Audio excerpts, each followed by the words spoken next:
Senhor Deus, nosso Pai Celestial, nesta manhã nós te agradecemos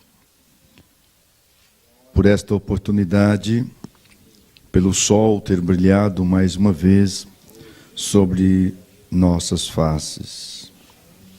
Esse dia tão maravilhoso, uma manhã como esta, o Senhor ressuscitou dentre os mortos, trazendo a nós grandes vitórias. Confiamos em Ti, cremos na Tua palavra e estamos aqui para sermos abençoados. Abençoe-nos mais uma vez. É o que nós te pedimos para a honra e glória, em nome do Senhor Jesus, Teu Filho. Amém. Amém. Bom dia, irmãos, com a graça e a paz do nosso Deus. Amém.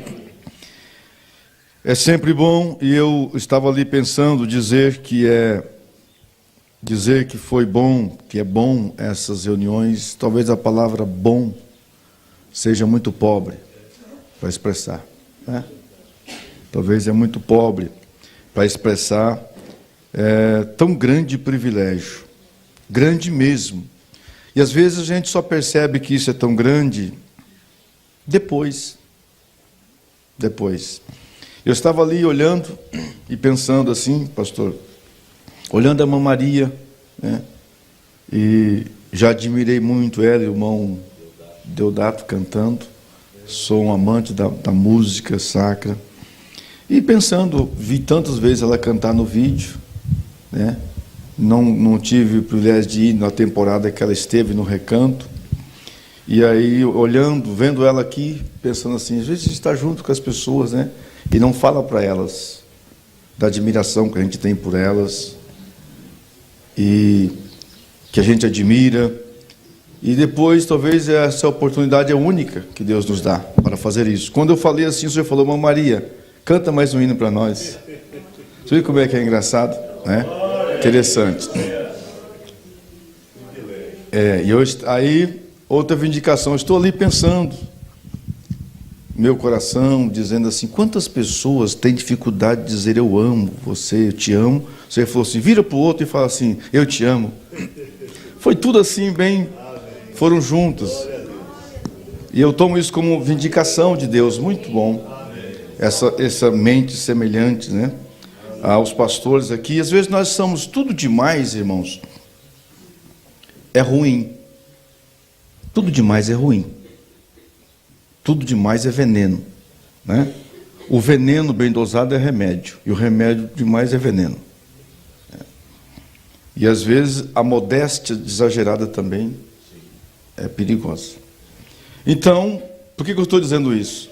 Porque eu quero dizer a vocês que tivemos aqui, se só cantássemos aqui agora, e vamos abraçar um outro e vamos embora, eu ia embora abençoado, né? Dizer que nós temos um grande privilégio, eu me sinto honrado, o menor dos menores. E dizer, né, tivemos aqui na sexta-feira, nós não temos que ter dificuldade de dizer isso, nem vocês de receberem. Aquela mensagem do pastor Paulo, tremenda mensagem sobre ouvir a voz de Deus, né? E um grande perigo que nós corremos como humanos, às vezes, é Deus que está falando e nós pensamos que é o homem. E às vezes é o homem que está falando e nós pensamos que é Deus. Não é? É um perigo isso aí. Deus falou, Samuel pensou que era Eli. E aí nós podemos confundir e achar que é o homem que está falando. E é Deus falando. Eu estava dizendo para a igreja se é difícil ser pastor local. Não é difícil, desafio. Por quê? Aliás, nós vamos falar nessa manhã sobre desafio. Quando você local na igreja, quando vem um pastor de fora e fala, Deus falou, olha, Deus falou. Quando é o pastor local, assim, alguém contou para ele, ó, falou para mim aqui lá. Aquele estava falando para mim, né? Não foi Deus, né? Foi o pastor, viu o que o pastor falou? Aquilo era para mim. Quando é outro, é Deus. Mas Deus fala conosco. Deus fala. Ontem, pastor Maico, né, também, e ele foi modesto aqui, vamos ver se eu vou conseguir fazer igual o pastor Paulo. Agora, o pastor Rabelo é muito amigo, né? Me pôr pregar depois de sexta e de sábado, né? Muito amigo, muito amigo. E nós então percebemos que essa graça, a mensagem que temos, o que nós temos, que você tem, muitos querem. Mas muitos querem. Muitos. Se essa cidade, com seus 180, 200 mil habitantes, não sei, soubesse disso aqui, o valor que tem isso, não caberia, isso aqui não seria. Eu estou com uma reflexão aqui, eu não sei se eu leio ela, pensei de ler, pensei de não, sabe? Mas é uma realidade nossa, então eu vou ler. Você pediu para me cantar um hino, eu estou me economizando aqui. Mas então a mensagem de sexta, a mensagem de ontem, né, da forma em que Deus falou conosco. Deus trovejou aqui nesse lugar. Sexta ontem. Foi algo assim extraordinário. O mundo não tem isso. Quero destacar também um momento de descontração lá no sábado também. Aquele jovem militar, a ousadia dele, veríssimo. A ousadia dele, né, em abrir a Bíblia ali, seu comandante ali, seus amigos ali. Isso não é comum. Não é comum. E ele falou algo, para mim, ficou gravado, que se fosse o filme A Paixão de Cristo, se fosse aquilo ali mesmo, seria para Jesus um alívio. Eu achei importante aquilo lá. Seria um alívio, mas aquilo foi muito além. O sofrimento de Jesus, nada que nós falássemos ou fizéssemos em palavras para poder expressar. Então, às vezes nós vivemos, enfrentamos desafio. Então eu vou ler essa reflexão aqui, viu, pastor? Eu li lá. Diz assim, olha: não faço questão de ter ninguém fingindo que gosta de mim. Hoje em dia, quem anda só, às vezes anda bem acompanhado. No mundo de mentiras, falsidades, ilusões, quem tem um coração sincero tem que tomar muito cuidado. O mundo está cheio de gente que sabe o preço de tudo, mas não sabe o valor de nada, ou quase nada. Por isso eu disse, se soubesse, isso aqui estaria cheio. O mundo sabe o valor, o custo das coisas, mas valor não sabe. Porque nem tudo que tem custo tem valor. Às vezes pagam-se tão caro em algo que não tem valor. Então é muito sério. Então a verdade é que nem todas as companhias acrescentam. Às vezes, a distância é a melhor resposta. Ofereço o meu silêncio para quem não valoriza as minhas palavras. Não tenho dúvida que, se eu tiver que caminhar, só caminharei. Porque, se for para ficar rodeado de mentiras, de falsidades, prefiro ficar sozinho com a verdade. Tem pessoas que já considerei dividir fases da vida e hoje não falamos mais. Tem lugares que já frequentei e ultimamente não tenho nem vontade de ir mais. O tempo passa, as coisas mudam As prioridades são outras, e às vezes precisamos deixar para trás aquilo que às vezes nos faz mal. Tudo na vida é um aprendizado. Tudo. Existe uma escola do invisível. E nessa escola do invisível, você não tem como matar a aula. Nós não matamos aula na escola do invisível, não tem como fugir dela. Ela é realidade, não é? A escritura que vamos ler, eu vou cantar o hino antes então, pastor, tá? Vou fazer diferente. Eu nem ia cantar, tinha desistido, eu saí ontem, não sei quem falou para você que eu ia cantar, falaram? Não? Olha, como é que você não falou para ele não? Eu não ia cantar não, só ensaiei. Vamos lá, então, Ré maior.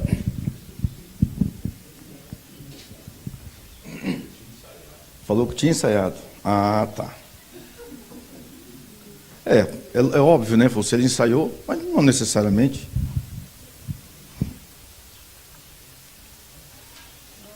Bom dia aos irmãos através da conexão, vocês que estão ouvindo agora, vocês que ouvirão posteriormente, os cultos que aqui foram pregados. Deus abençoe vocês, em especial alguns da região ali, onde congregamos juntos. Isso, dá um som aqui, irmão Micaías, bem espiritual para nós. Isso. Senhor, hoje aqui cheguei, eu vim o teu poder buscar, pois sem esse poder, ó Jesus, eu não posso continuar.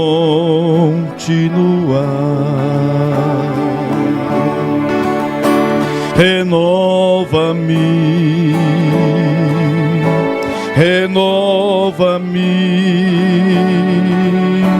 renova-me com teu Espírito, ó Senhor, pois eu quero sentir sua presença, seu amor. Renova-me,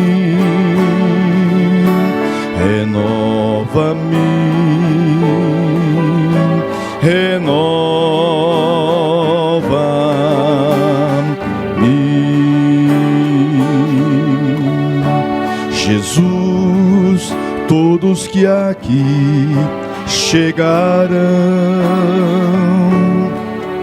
uma coisa vieram pedir, que o teu Santo Espírito, ó Jesus, jamais retires de nós. Vamos ficar de pé. Renova-me, grava o coro desse hino.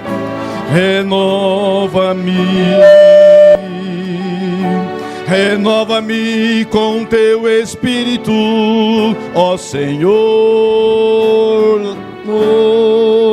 pois eu quero sentir sua presença, seu amor.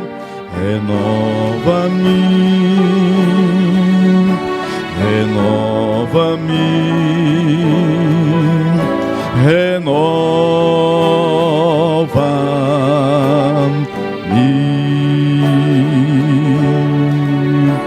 Jesus, todos que aqui chegarão, uma coisa vieram pedir, que o teu Santo Espírito, ó Jesus, jamais retires de nós. Agora todos que aprendeu o coro, renova-me, renova-me. É uma oração. Renova-me, vai. Renova-me com teu Espírito, ó Senhor. Eu quero sentir sua presença, seu amor. Renova-me, renova-me, renova-me.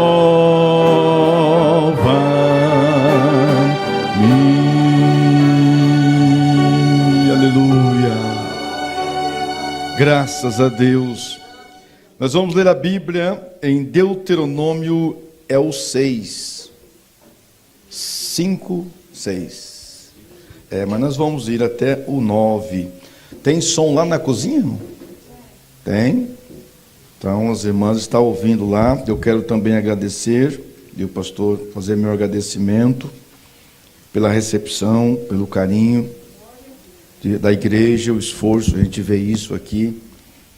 E a recepção do pastor Gustavo, a família, Manchero na cozinha. Eu fiquei preocupado que o senhor falou que a esposa do pastor Paulo está lá. Está ajudando, né?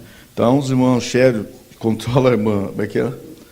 André, para não fazer os gostos do pastor Paulo aí, tá? Porque ele tem o gosto apurado aí na pimenta, né? Já pensou? Se ela fizer o gosto do pastor Paulo? Não, ninguém come. Não, irmão, segura aí, irmão, Cheiro, tá? E muito bom, obrigado pela companhia, pela amizade de vocês, os pastores, cada um. Me sinto muito honrado mesmo, graças a Deus.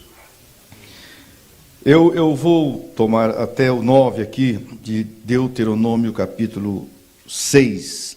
Amarás, pois, o Senhor teu Deus de todo o teu coração, de toda a tua alma e de toda a tua força.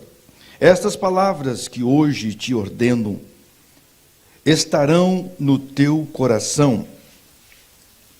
Tu as inculcarás. Talvez na sua tradução está diferente aí. Ensinarás os teus filhos e delas falarás assentados em tua casa, andando pelo caminho, ao deitar-te, ao levantar-te, e também as atarás como sinal na tua mão, e te serão por frontal entre os olhos, e as escreverás nos umbrais de tua casa e nas tuas portas. Senhor Jesus, mais uma vez, fale conosco, Pai, nos abençoe nesta manhã. Necessitamos do Senhor em nossas vidas. Amém. Podeis assentar.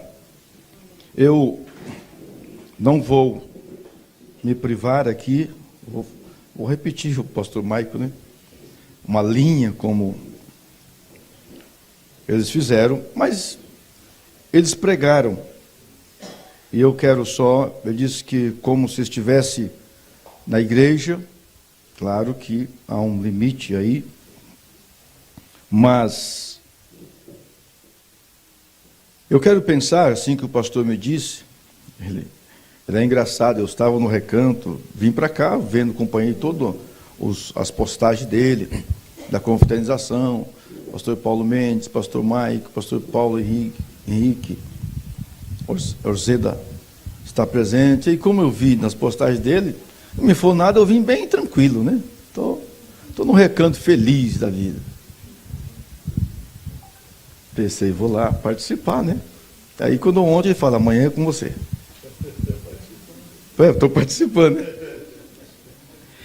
Então, irmãos, os grandes desafios que a igreja, que nós poderemos usar como igreja, como pessoa, como famílias, enfrentamos nesta hora que estamos vivendo.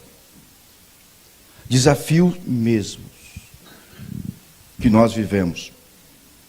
Paulo escreveu a Timóteo que os dias seriam difíceis, estaríamos vivendo dias maus, não é verdade? Dias de crise, escreveu o nosso profeta. Crises em todos os sentidos. Nós vemos nossos governantes desesperados, agindo, fazendo tudo o que eles podem, sabem, parece que as coisas não funcionam. Nem sequer sabem eles que eles estão lidando com problemas do tempo do fim. Tempo do fim. O terceiro milênio foi marcado com horrores. Nós esquecemos. Com horrores mesmo. O terceiro milênio.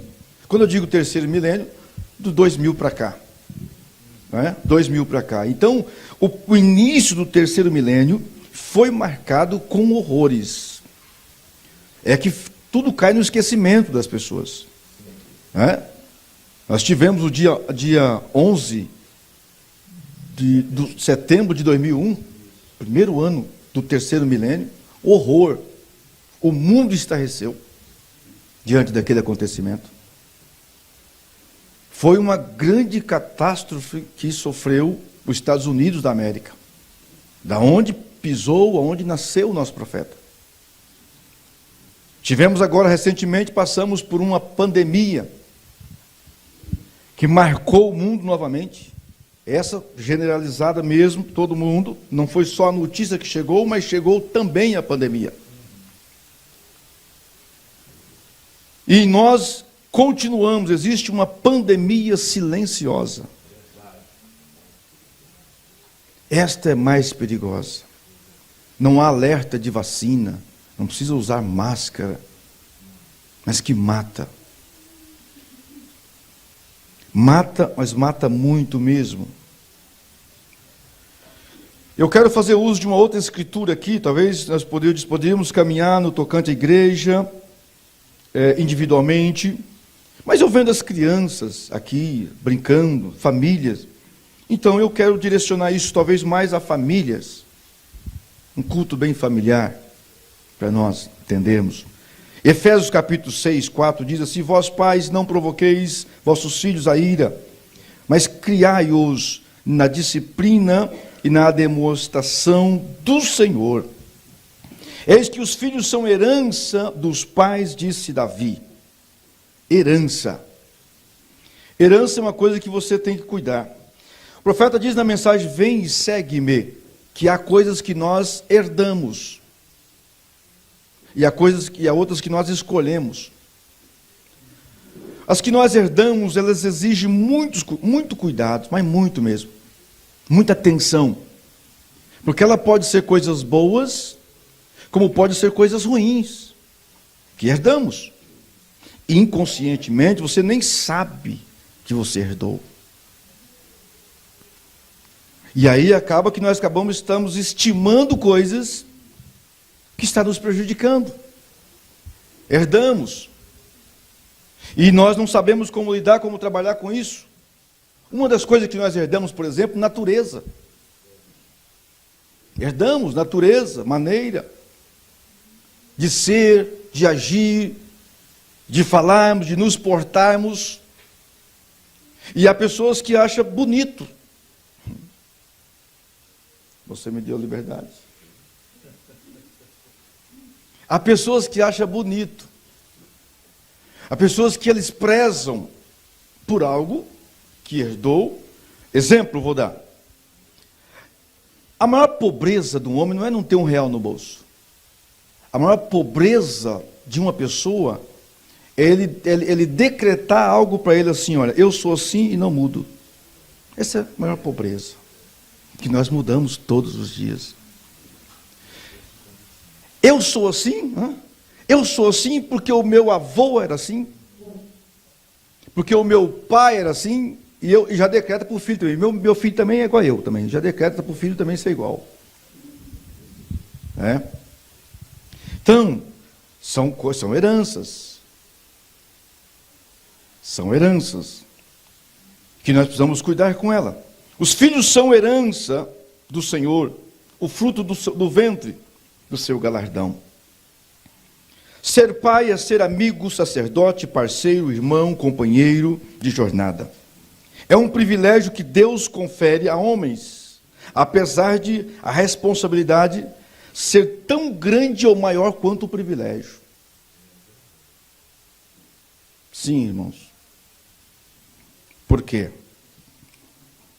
Porque às vezes esses filhos, a tendência é eles seguirem.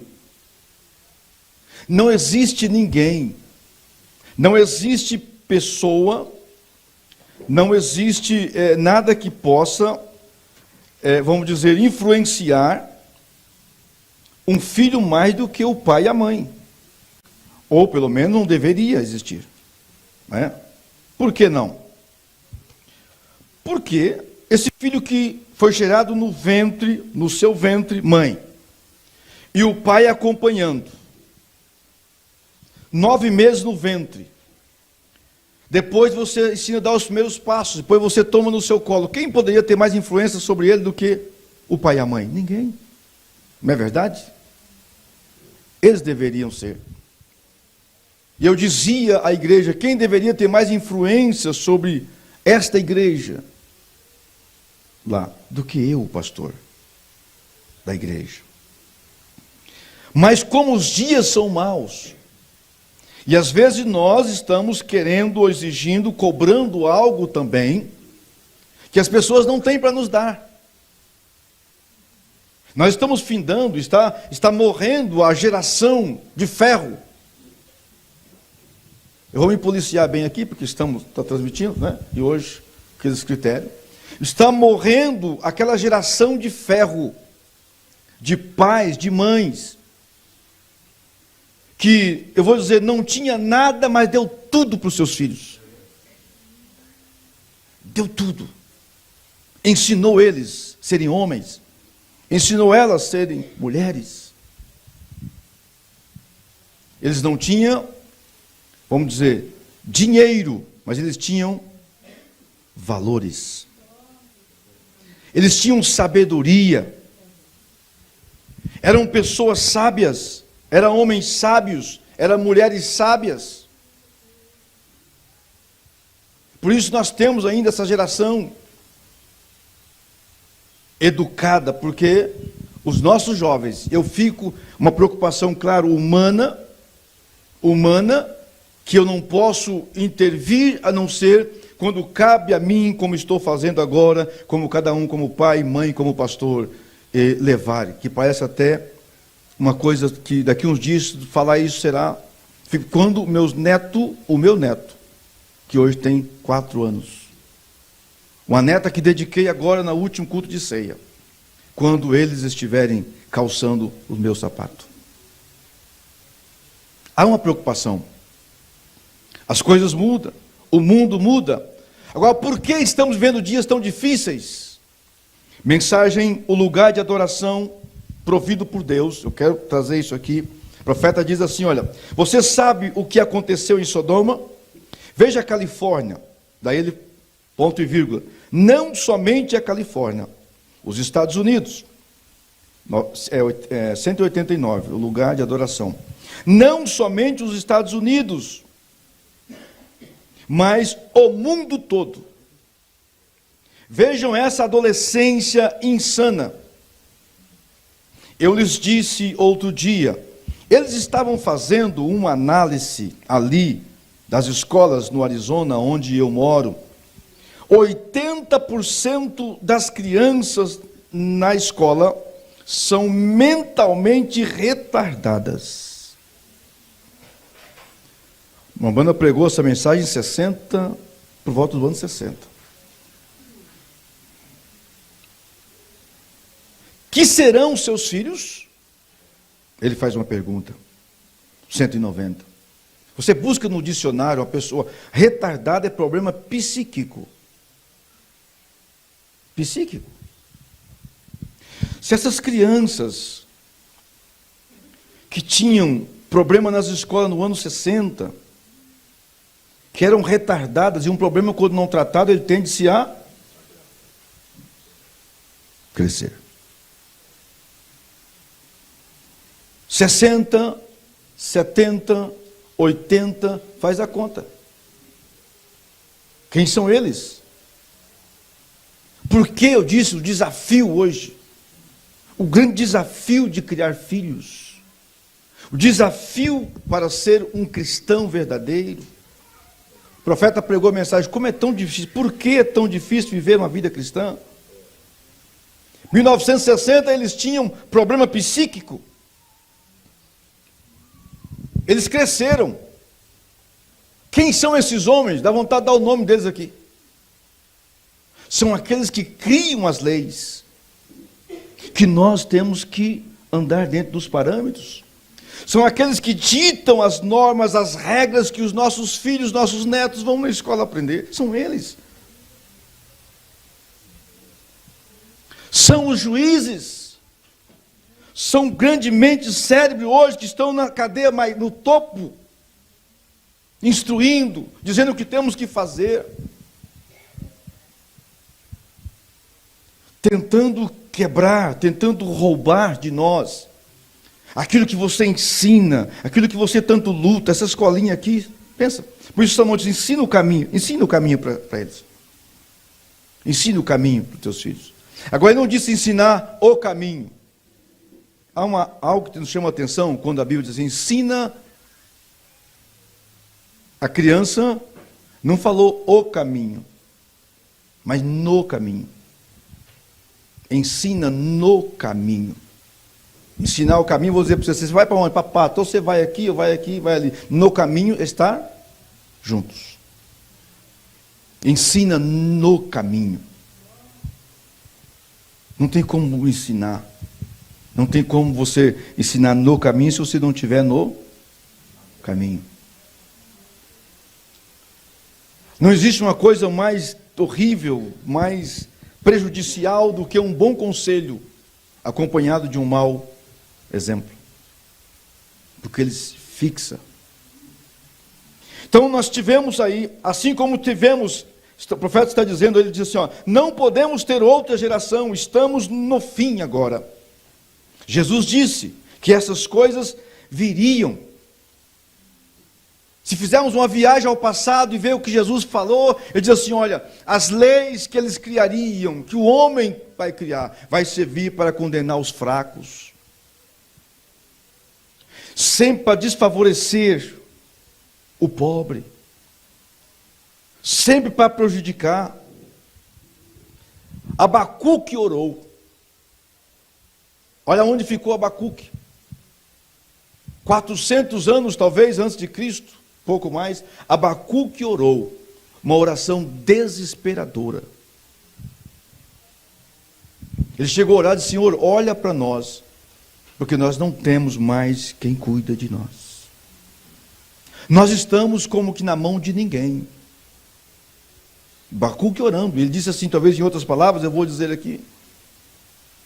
Eu estava conversando um dia desse, tempo desse, tomando um café com um advogado, amigo meu lá, e aí ele diz assim, pastor, como é que o senhor lida com a questão da justiça, da lei da igreja, a criação de tal? Eu disse assim, simples, o manual, o seu manual é o livro da lei, do juiz, do médico, da medicina, o meu é a Bíblia.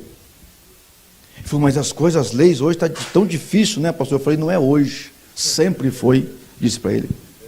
Sempre foi. Ele falou, mas como assim? Eu falei, 400 anos antes de Cristo, Abacuque orou, e falei para ele, falou assim, não, tem isso na Bíblia? Eu falei, tem. Ele falou assim, passa para mim, você vai me ajudar. Eu falei, bom, então, para ajudar, eu vou te ajudar então.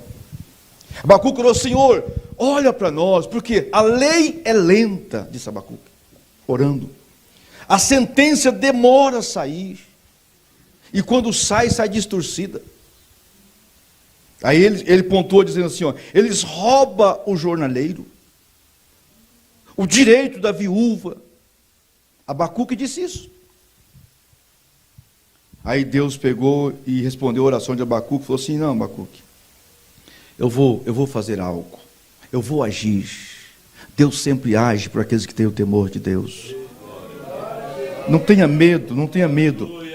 Não tenha medo de fazer o que é certo. Não tenha medo de posicionar pelo que é verdadeiro, porque Deus vai honrar. Deus honra. O que eu preciso é ter certeza do que o que eu estou fazendo é certo. Porque se não é certo, é errado. E se é errado, não vai trazer bons resultados.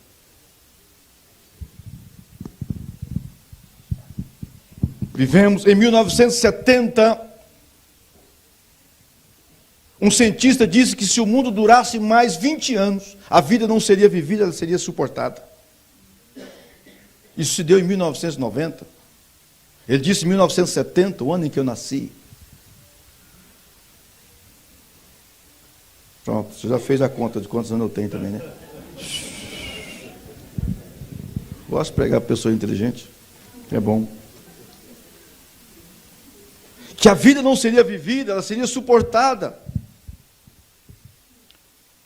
E nós vamos observar hoje o como que os valores estão invertidos. Uma criança de 5 anos de idade já pode decidir o que ela quer ser. Infelizmente. Não pode ser contrariada. Eles não importam com a religião que você crê. O mundo não está importando. Eles não valorizam o que nós valorizamos. Nós ouvimos isso aqui.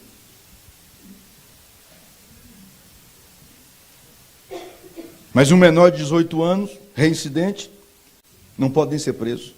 De 18 anos.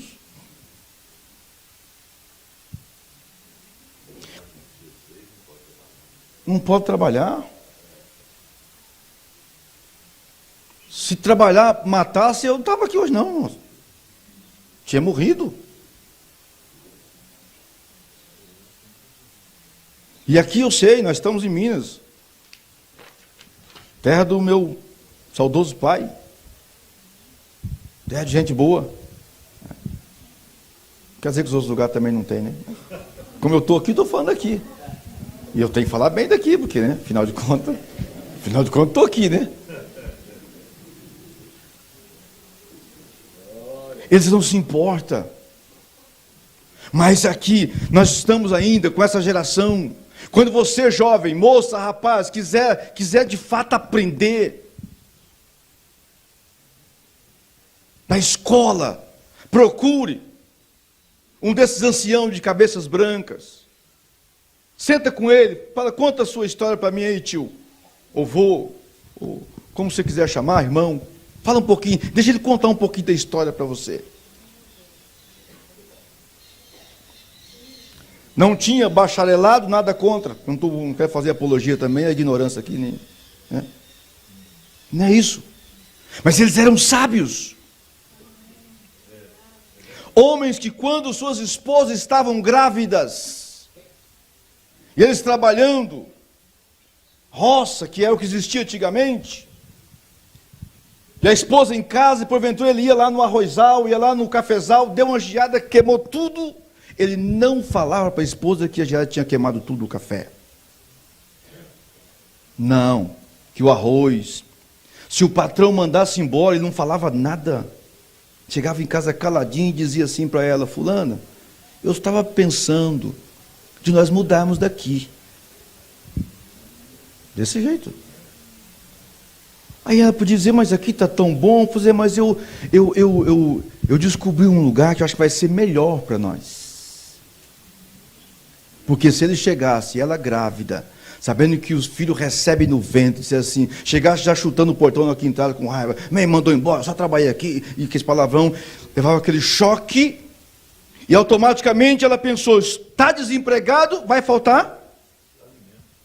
Alimento. Eles não falavam. Eles ficavam calados. Mudava dali sem saber que foi o patrão que o despediu, sem que não ia ter comida, não ia ter café, não ia ter arroz, não ia ter feijão, porque a geada queimou. Não sabia. Proteção. Ela sábia, protegia. Sabedoria. Porque sabedoria não é inteligência. Inteligência é coisa da terra. Sabedoria é coisa do alto. E sabe às vezes o porquê? O povo de Deus, muitos de nós perecemos muitas vezes, é porque nós esforçamos tanto, nós labutamos tanto, pelejamos tanto, estamos pedindo a Deus algo que todo mundo tem, todo mundo pede. Salomão, quando assumiu o reino, aquele jovem garoto, ele pediu o que para Deus? Sabedoria. Deus falou assim, você está pedindo algo que não é comum pedir, não é todo mundo que pede sabedoria. E a sabedoria constrói as coisas. Assim como não dizia, vocês querem um exemplo da mensagem?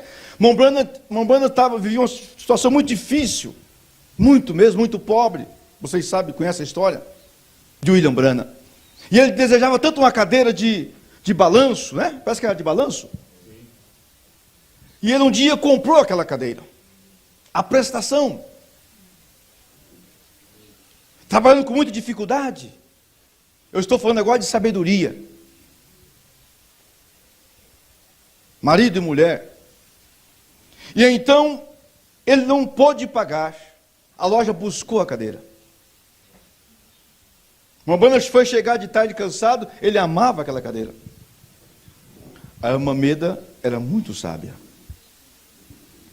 Ela pensou, Billy vai chegar cansado. A hora que ele vê que essa cadeira não está aqui, ele vai sofrer uma decepção. Mameda pensou, falou assim, ele ama torta de cereja. Já sei o que eu vou fazer. Fez uma torta, ou de frango, não sei. De maçã, isso, obrigado, irmão. Preparou a torta, fechou a porta da sala. Aqui eu já estou só fazendo uma... E quando ele chegou, ela disse assim, passa pelo outro lado, pela cozinha. Não está na mensagem, está eu que estou...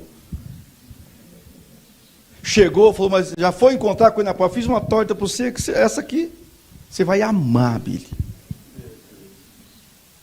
Então, Mombrana sentou, comeu a torta, e feliz da vida, com aquela recepção na porta. Que alegria, comeu e tal. Nossa, essa você acertou de novo. Né? Não fala que nessa você acertou não, porque senão você vai criar problema, a outra errou. Tá? Essa você acertou de novo. Então você gostou mesmo? Gostou? Está feliz? Estou. Só que levar aquela cadeira sua embora. Você entendeu? Ele sentiu que levaram a cadeira? Claro que sentiu, mas a alegria foi tão grande ter recebido e chegar ali, que é que nem fez muita falta não. Ela aplicou a injeção e passou álcool primeiro. Eu estou dizendo que a sabedoria. Já pensou se ele chega? Já encontrasse ela ali, já também... E aí a cadeira já não está, já está daquela coisa, o que aconteceria? Sabedoria. Sabedoria constrói. Sim, constrói. Agora, é muita contradição que nós vivemos. Muitas mesmo, irmãos, mas muita contradição. Agora, não há, por exemplo, que olha, não há vagas nos hospitais para as pessoas que estão morrendo. Não há remédio nas farmácias do governo. Para as pessoas que foram diagnosticadas, que estão lá perecendo, não há a fila e tudo mais, não há remédio. Mas há incentivo para quem quiser mudar de sexo. Psicólogo, tudo gratuito. Vivemos uma contradição. Por isso que o Mombrana disse assim, olha aqui, quando a noiva reconhecer, e nós passarmos a clamar por um só clamor, o arrebatamento vai se dar. O mundo está ficando sem espaço para a igreja. O mundo está em uma queda livre. Caindo, sem ter aonde segurar e em que agarrar. Está como uma bola no ar caindo. E a igreja de Deus, com essa mensagem, quem tem isso que nós temos? Quem tem isso que temos? Ver essa mocidade aqui. Eu não sei quantos jovens tem aqui. Fica de pé os jovens que tem, só para me ver. Rapazes, pode ficar de pé todos, rapazes e moça. Ainda que não seja muito, vamos lá. Lá de cá, tem isso. Fica de pé, senão eu ia chamar para o nome. Faz de conta que eu sei o nome de todo mundo. Isso é só ameaça, você faz assim. Pode sentar. Obrigado. O desafio que esses jovens enfrentam para estar aqui. E ainda um contrassenso. Porque vocês têm força, vocês têm 4 raios de luz em vocês. Ainda, muitos aqui. Talvez algum já queimou um raio. Nós nascemos com 4 raios de luz natural. Com 25 anos queima um. Então, talvez alguém já queimou um. Oi? Com 50 queima o segundo. Já queimei 2. Com o terceiro, com 75 anos, queima o terceiro. Já está só com um raio de luz, já não tem muita força. Foi a idade que Deus chamou Abraão. Ele já não tinha muita força própria, muita luz própria. Porque o problema é a luz nossa, o nosso conhecimento, nossa sabedoria, é o que nós somos. Aí Deus chamou Abraão com 75, ele já não tinha mais muito.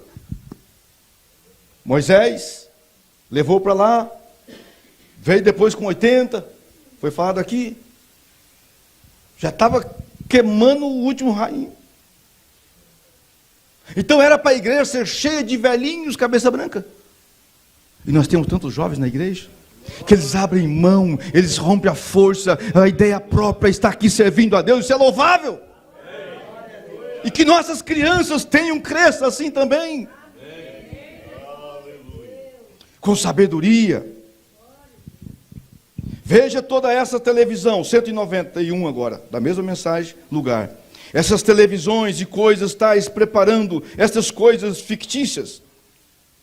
Virá um tempo, e eu predigo, em que as pessoas estarão completamente e totalmente insanas. Isso é, loucas. O mundo estará assim. Insano. Eu disse que eu não vou me segurar numa linha. O mundo estará completamente louco. Em qual geração, em qual tempo você viu alguém levar uma boneca de borracha no médico para ser consultado? Eu estou vendo isso. Casar com a boneca.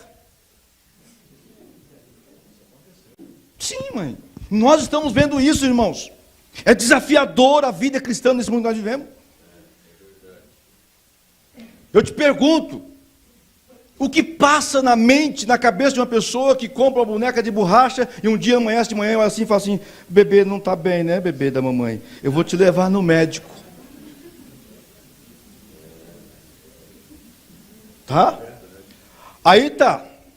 Ó, me desculpem, tá? Me desculpem, mas eu vou falar. Não tem como, irmão. Aí chega no médico, eu fico pensando nesse médico agora. Agora é o pediatra. Que vai consultar a sua boneca de borracha. Ele tem que dar um diagnóstico, afinal de contas, você pagou a consulta. O médico está consultando a boneca de borracha. É, mãe. Ou pai, não sei. Porque hoje está tudo. É. O batimento está normal. Como é que é?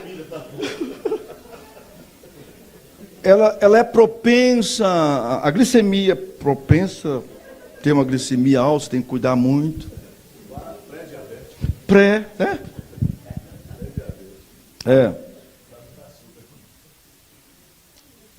Vou te passar isso aqui, você leva ela e observa depois se ela não vai ter alguma síndrome de TDAH.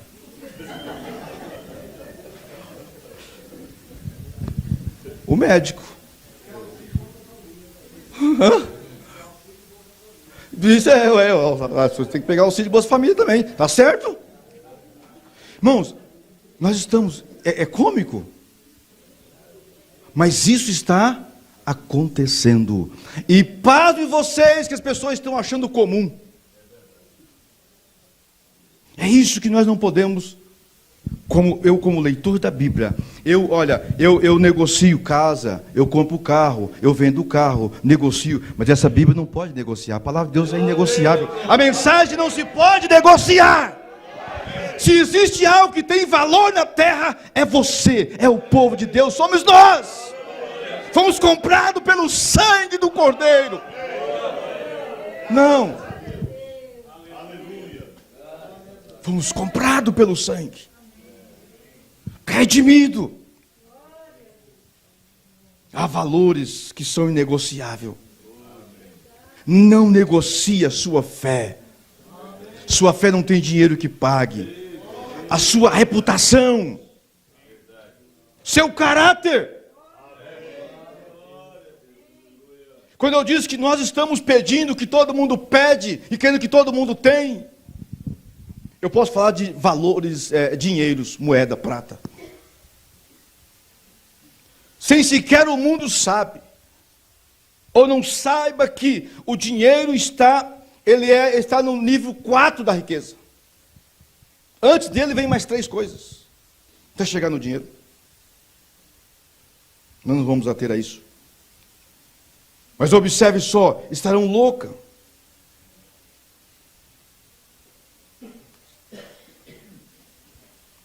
A questão é saber quem que estabeleceu.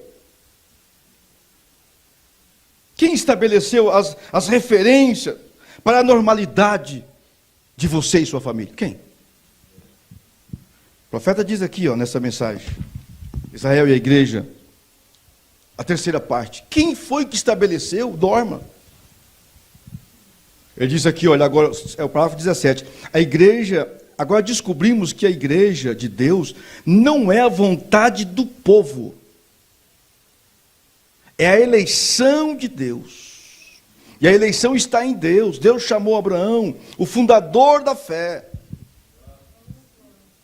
Nós não temos que deixar ninguém estabelecer regras de vida para nós no tocante fé. Não, não, não. Sua fé está fundamentada. Efésios capítulo 2, 20, sobre o fundamento dos apóstolos e dos profetas, de que Jesus Cristo é a principal pedra da esquina. É Ele. É dele que vem a nossa confiança. Nós não podemos, não precisamos ter medo. Mensagem à igreja, a quarta parte, parágrafo, me parece 16. Meu pai diz assim, olha, as profecias, as velhas profecias de Deus, ou as rodas das profecias, elas giram. Elas giram lentamente, mas elas giram. Não tenha pressa. Deus vai fazer o que tem de fazer. Ele ainda é Deus. Está difícil. É difícil, é desafiador, porém entregue nas mãos de Deus. Não pule nenhuma fase da sua vida. Não pule nenhuma fase, cumpre ela. Olha para não deixa o diabo ofuscar o seu alvo. Porque quanto mais claro for o seu alvo, maior vai ser a sua fé. Se ele ofuscar o seu alvo, a sua fé vai ficar fraca. Não pule fase da vida. Não, creia, ouve a voz de Deus. Foi o que ouvimos aqui. Se ele falar, dá mais um passo, dá, ele vai colocar o chão para você firmar. É assim que Deus faz. Foi falado do silêncio. O pastor Marcos falou do silêncio. Não existe coisa pior do que o silêncio, mas às vezes Deus se cala, e quando Deus se cala, o céu está preparando as maiores coisas para você. No silêncio. Deus quer te conhecer no silêncio. Quando Jesus foi no jardim do Getsemane e ele orou 3 vezes. Mas a oração de Jesus, ela nos dá uma grande lição que ele falou assim: Pai, o Senhor pode todas as coisas. Ou todas as coisas são possíveis ao Senhor. Então, passa de mim esse cálice. Mas todavia, seja feita a tua vontade. Essa oração, faça a tua vontade. E às vezes quando Deus se cala com você e começa a trabalhar com você, Deus está respondendo a sua oração. Você não pediu para fazer a vontade? E a vontade dele é que você agora confia mais. Mais nele do que nos resultados. Seja feita a tua vontade. E Deus começa a balançar os alicerces. Deus começa a sacudir. Aí você pensa assim, parece que agora Deus vai quebrar tudo. E talvez esse seja o objetivo de Deus, quebrar tudo mesmo. Às vezes é comum você encontrar nas cidades assim, aquelas casas, né? Aí daqui um pouco você passa, e aí tem uma máquina limpando assim. Você fala, nossa, demolindo essa casa, parece que é tão... É porque o que eles querem fazer ali é muito maior que aquela casa. E não dá para o que tem que ser feito naquele terreno que eles estão limpando. Aqueles alicerces ali não aguentam, é podre. Eles não suportam. Quando Deus começa a esvaziar, Quando Deus começa a jogar para fora algumas coisas que às vezes você ama, você quer, você gosta, é porque Ele tem que ter espaço para colocar o que Ele quer te dar naquele lugar que Ele está esvaziando. E precisamos compreender isso. Quem foi que traçou as normas? Normalidade de satisfação, de felicidade. A visão de um ser lúcido, em comunhão com os iguais, não vem dessa teoria mundana satânica. Não, eu vou repetir. A visão de um ser lúcido, saudável, com os seus iguais, não vem disso. É o salmo que você está lendo. Ó, quão bom e quão suave é que vivamos em união.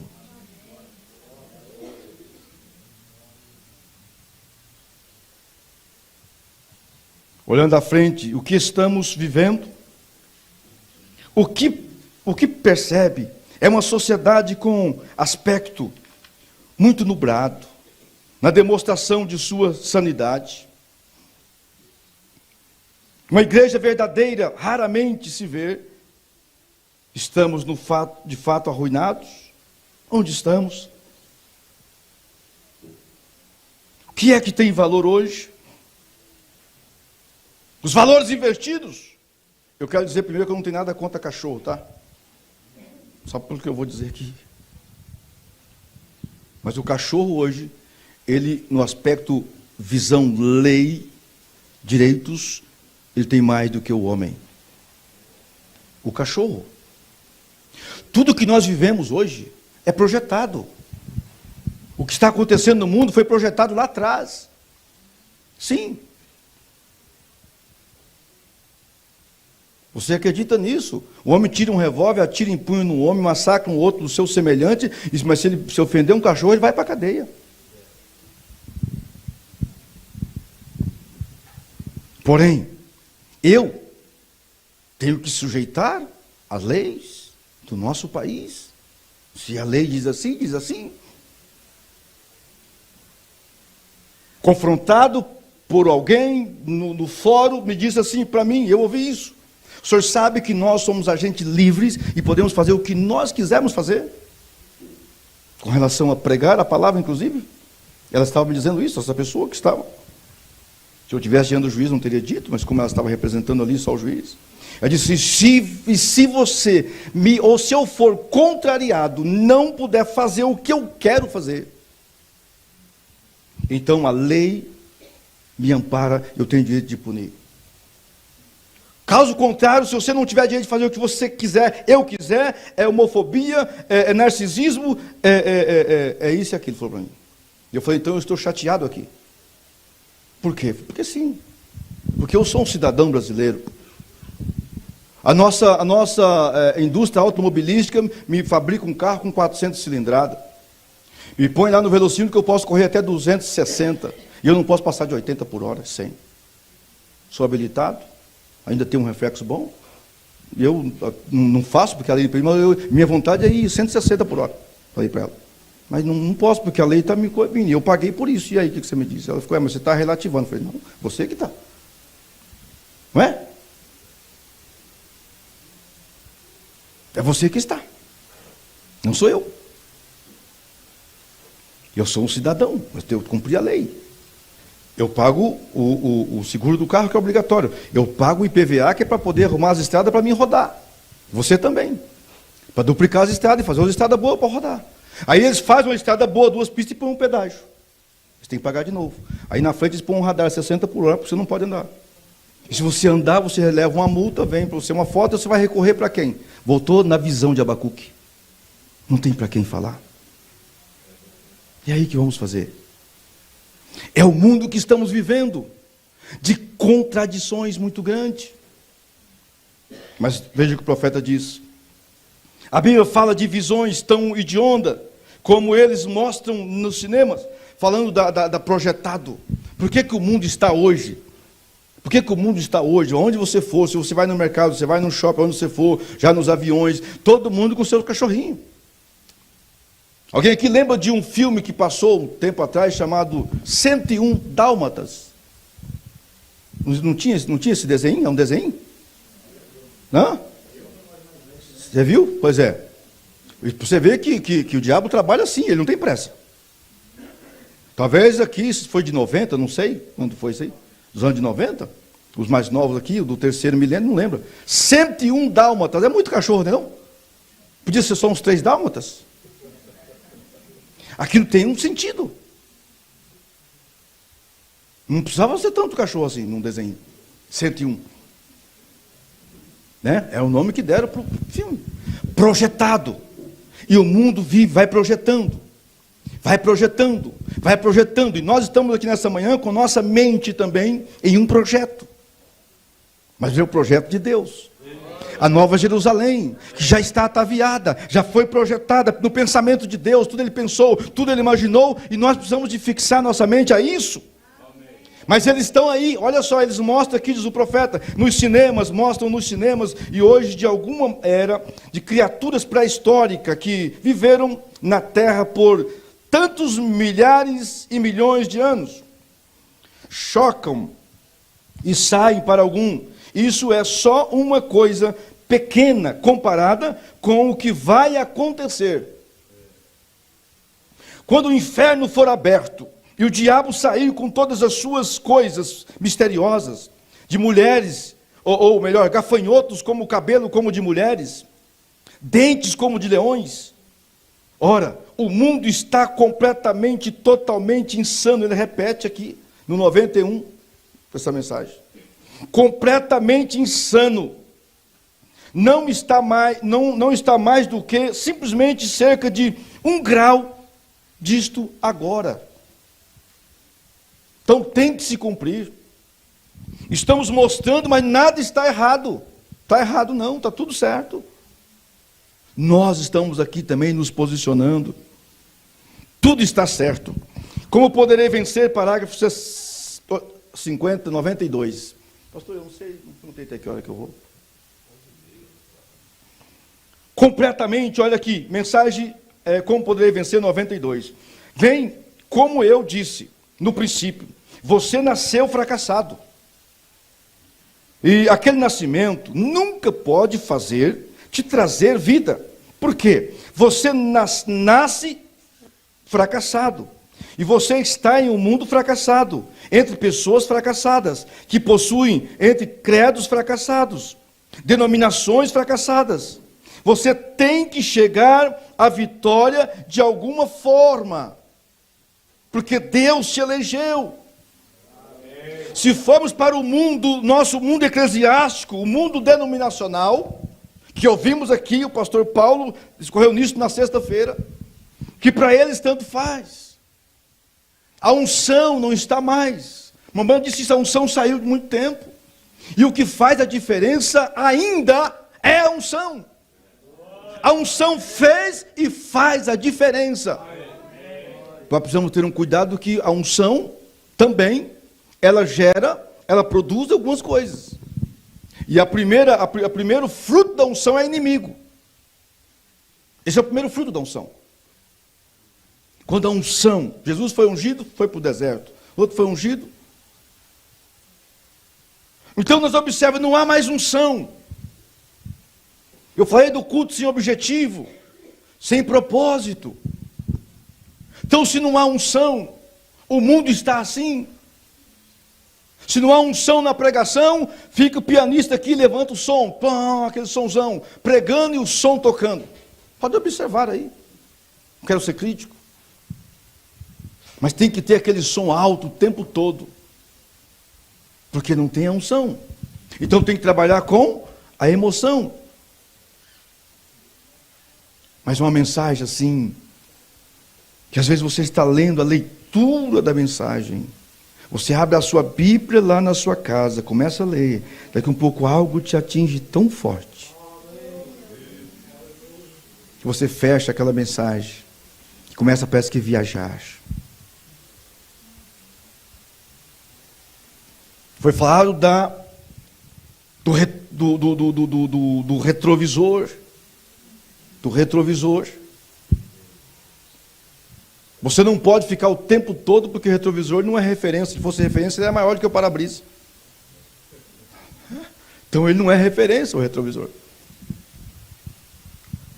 Mas você vai observar que, aí o pastor citou, mas você dá uma olhada de vez em quando, para saber, e eu quero fazer isso aqui. Você olha agora no retrovisor um pouquinho, ou faz uma retrospectiva da sua vida.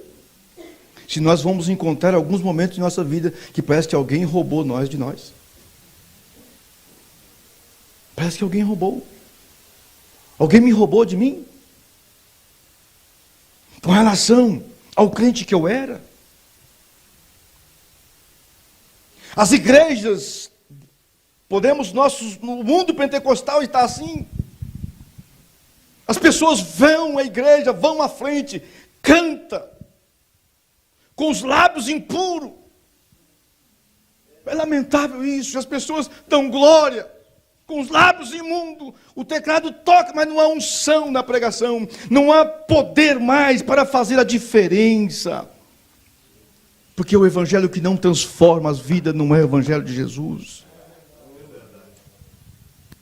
Aquilo que eu disse, que não faz eu mudar de pensamento, porque a Bíblia não é só a história de Jesus, não é só a história de grandes homens, não é só a história de Davi, não é só a história de Salomão, não é só a história, não, ela é a história de pessoas que sim, tiveram suas vidas mudadas, transformadas, e ficou gravado aqui para nós, podemos dar exemplo de muitos deles, que ao ouvir a palavra, ao encontrar com a palavra, que era Jesus, era a palavra viva andando, foi transformada. Posso no Novo Testamento dar o exemplo de um homem, que ele me chama a atenção no Novo Testamento. Outros também, mas eu quero fazer referência desse homem, porque se eu falar para vocês aqui, olha, aquela mulher do fluxo de sangue veio a Jesus para quê? Responda para mim.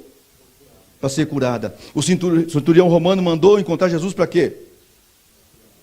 Para ser curado. Os cegos veio gritando para ele, os 10 leprosos veio gritando para ele. Zaqueu foi para fazer o quê? Para vê-lo. Só aquilo, ele não queria. Não foi pedir nada para Jesus. Ele tinha um desejo de ver Jesus. Objetivo certo. O objetivo de Maria. Jesus falou que Marta estava ansiosa, preocupada, espanando os pó dos móveis e tal, e chegou, quando a pessoa não tem visão, propósito, objetivo, ele cai em um perigo muito grande. Aquela Marta, naquela ansiedade dela, que a ansiedade é a preocupação com amanhã, ela repreendeu Jesus, chamou a atenção de Jesus. Agora você imagina, você chega na minha casa, alguém te chama a sua atenção, ou fala para essa pessoa que está te atendendo mandar trabalhar comigo, e deu. Então eu vou embora. Afinal de contas, eu vim aqui por um propósito, um objetivo. Aí Marta chega e fala para Jesus: Senhor, o senhor não está percebendo, não? Jesus, o quê? Estou trabalhando aí, Maria aí sentada ouvindo o senhor aí. Fala para ela me ajudar. Aí Jesus clamou: Marta, Marta. Ele pensou outra coisa, mas falou: Marta, Marta. Você está muito ansiosa e afadigada. A ansiedade é um sofrimento antecipado com amanhã, um tempo que eu não sei se eu vou tê-lo. Mas eu vou te dizer uma coisa, Marta. Maria escolheu a melhor parte. Alguma tradução fala boa parte, outra fala a melhor parte, que não lhe será tirada. Depois nós vamos observar quando Lázaro morreu, sepultaram, e aí Jesus foi para lá, quando chegou, encontrou Jesus chegando e falou assim: ele está vindo. Vê quem saiu correndo enquanto Jesus. Marta. Maria ficou sentada. A Bíblia diz que Maria ficou sentada. Segura. Ela tinha segurança. Quando você tem segurança, você tem. O mestre está vindo? Tá bom. O mestre está aqui? Tá bom. Se ele está vindo, ele vai vir aqui. Ele vai chegar onde você está. Calma. Então precisamos ter isso. Agora, mensagem de segunda vinda de Cristo. Deixa eu ir aqui rapidamente. Nações estão quebrando, Israel está acordando. Os sinais que os profetas predisseram. Os dias dos gentios estão contados. Agora, quando uma banda diz que estão contados, Nós precisamos entender que um dia para Deus é como 1000 anos. Então nós vamos trabalhar, profeta, se trabalhe, estuda, rapaz, faça alguma coisa, porém, não se atrapalhe. Planta batata, mas não se embarace. Agora, você sabe que eu lendo um livro, e uma grande renomada psicóloga, professora, acho que ela é, e ela disse uma coisa, e eu então peguei aquilo e fiquei pensando, meu Deus, ela diz assim, olha, sabe aonde é? E eu inverti aquilo, sabe que os filhos não se perdem na escola, os filhos se perdem em casa. E sabe um lugar para desviar filho de crente? Não é na faculdade, não é nas escolas. Um lugar para desviar filho de crente é no café da manhã, na mesa, é no banco de trás do carro. Quando às vezes eles ouvem coisas que nunca, jamais eles poderiam ouvir, e eles perdem a referência do que é essencial e verdadeiro. Cresce e o sagrado vira comum para eles. Eles vão correr um grande risco. Porque Uzá morreu? Por que Uzá morreu? A arca de Deus ficou 20 anos na casa de Abinadab. Deixa entender, eu estou só fazendo Deixa entender que a arca para Uzá era como mais um móvel daquela casa. E não era. Era sagrado aquela arca. Não se podia tocar na arca de qualquer maneira. Talvez ele acostumou tanto com a arca, que ele chegou lá e foi pôr a mão na arca. Porque ficou 20 anos na casa dele. Nossos filhos podem perder a referência do que é sagrado e santo. Eles perdem isso na mesa do café, no almoço, ou talvez sentado no banco de trás do carro.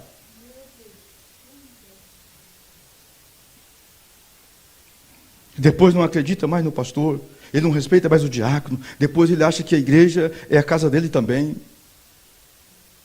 E não é assim. Nós ouvimos ontem, esse lugar aqui, ele é tão comum quanto qualquer outro lugar. Qualquer outro lugar. A questão é que quando você se reúne, é instalado esse instrumento, nós dedicamos isso aqui, lemos a palavra, esse lugar se torna um lugar onde os anjos passeiam aqui. Câncer pode ser curado, diabetes são curadas, Deus cura a sua coluna, Deus cura o seu coração. Aqui nesse lugar, porque você quer na palavra, porque Ele está responsável não por você, mas pela palavra dEle. Aleluia. Exemplo, a serpente de bronze era tão natural, comum. Tanque de Betesda era natural. Porém, Deus colocava o sobrenatural sobre aquilo que era natural.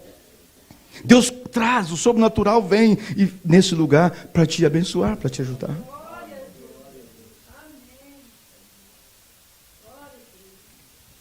Uma pesquisa feita que os pais passam 17 minutos por dia com seus filhos, conversando.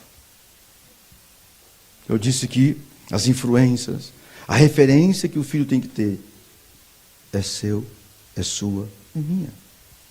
Mas se eu passo 17 minutos com meus filhos conversando, quem passa as outras 24, 23 horas e tantos minutos com eles?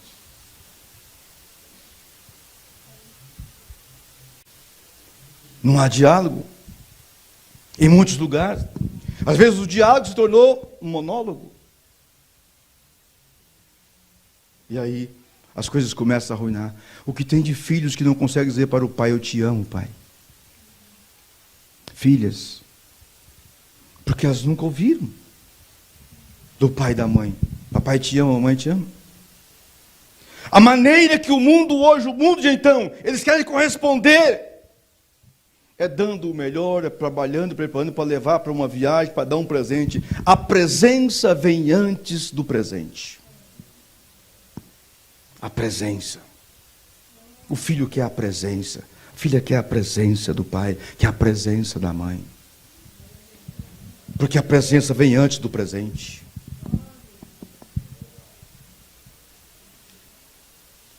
Isso é uma tão grande verdade. Um pai foi confrontado, um filho foi confrontado, o pai foi confrontado pelo seu filho. Chegou, trabalhando, nada contra trabalhar. Eu disse que tudo demais é veneno. Afinal de contas, o trabalho dignifica o homem. Não é isso que nós aprendemos? Sim, nós aprendemos isso. Mas qual é o tempo que você tira com eles? Quando eu disse dos nossos pais, eu não sou saudosista, embora sinto saudade. Apesar de que a saudade nada mais é do que você não aproveitou aquele tempo, você quer voltar lá. Por que você aproveitar esse momento aqui? Por que você dizer para o irmão? Por que você dizer para eles: parabéns, Deus te usou, parabéns, você foi uma bênção, parabéns, você cantou bonito. Às vezes a irmã vem aqui, faz tanta força para cantar, mas ela não sabe se ela cantou bem ou não, porque você nunca falou para ela. Mas se errar, balança a cabeça. Ela não sabe. Que tocam bem, que a harmonia está tudo perfeito.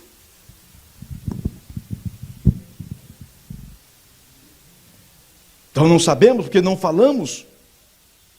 Seu filho não sabe que ele tem um potencial, porque você não desperta isso nele. Todos nasceram com QI, com potencial. Precisamos exercitar. Então o pai, trabalhando mas tudo tem o seu tempo. E ele chegou para o pai, o menino de 5 aninhos, chegou para o pai e disse assim, eu disse quando não há diálogo, disse assim: pai, quanto o senhor ganha? Quando falou isso, quem sabe o pai já... meu filho, já não basta sua mãe, quer saber quanto eu ganho, você também?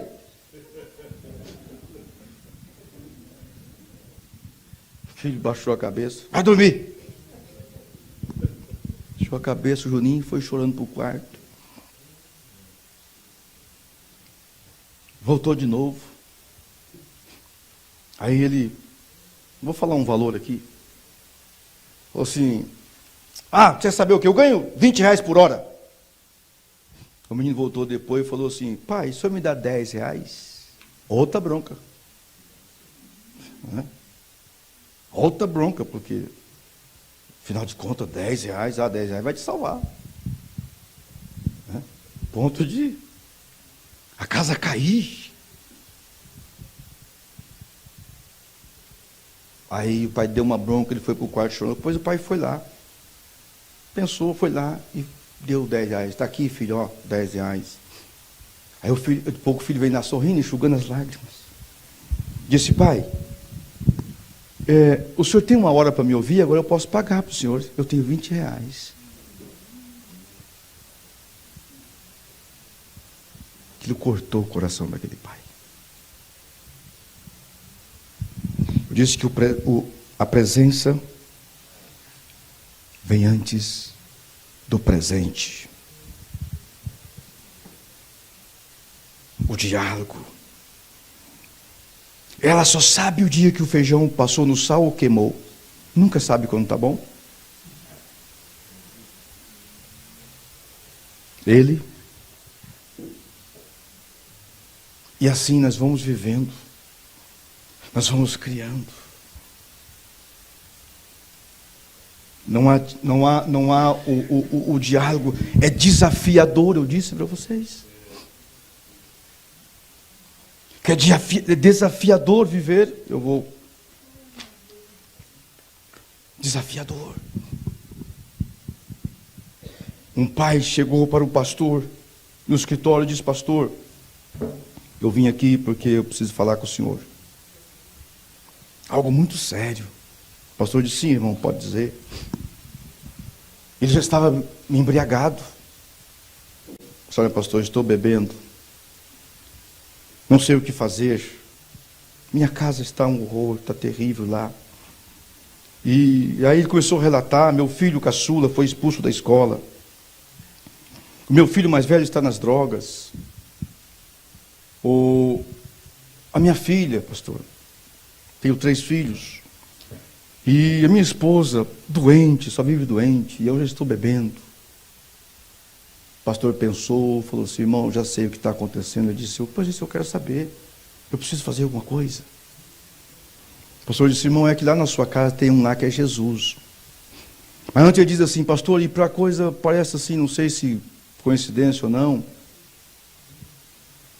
era para ajudar ou para piorar, agora tem 2 anos, 18 meses que minha sogra está lá em casa morando com nós.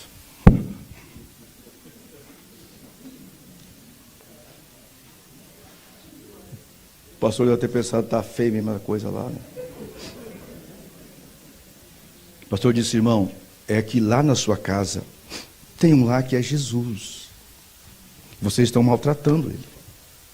Você vai, descubra quem é Jesus na sua casa e começa a tratar ele bem. É só esse o problema. Começa a falar com Jesus. Começa a dar o seu melhor para Jesus. E ele saiu, foi, quem sabe, até lá uma altura, voltou, falou: pastor, o senhor errou de endereço. Não é lá em casa. Não é possível Jesus lá em casa, pastor.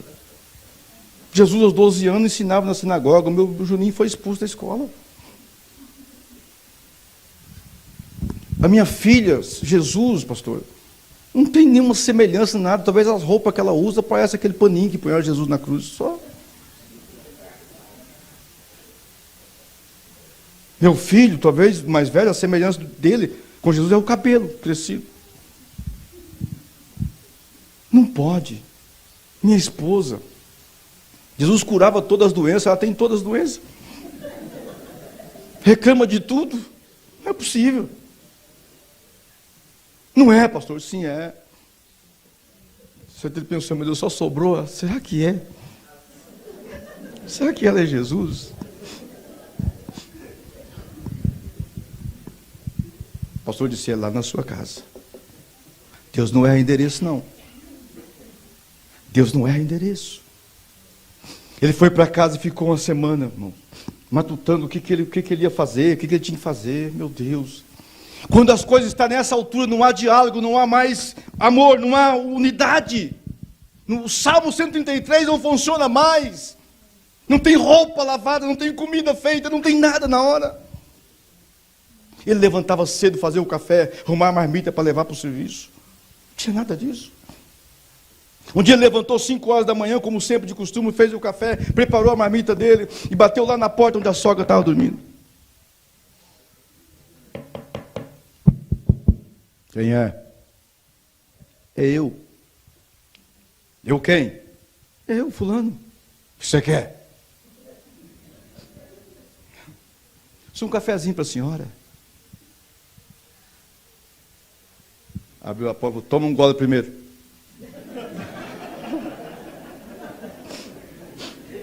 Onde não há amor, não há confiança também.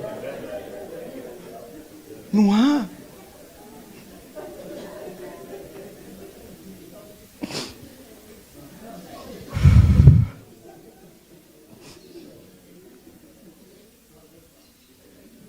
Tomou o café. Ele foi para o serviço. No outro dia ele levantou. O cafezinho da senhora. Tomou. 3º dia. No 4º dia, quando ele levantou, o café estava na mesa, pronto. O diálogo voltou novamente naquela casa. Agora aqueles assuntos. Quem sabe alguém dizia: também você bebe, também você vive doente, também você, Juninho, você é burro. Você não é capaz. Essa palavra ela é demolidora. Nós somos capazes, sim.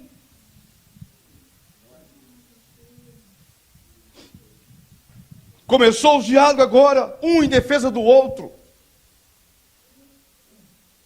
Quando o pai tinha a oportunidade de falar com os filhos, falava: sabe por que mamãe é tão doente, tem que tomar tantos remédios? É porque você nunca disse para ela que ela é uma heroína aqui.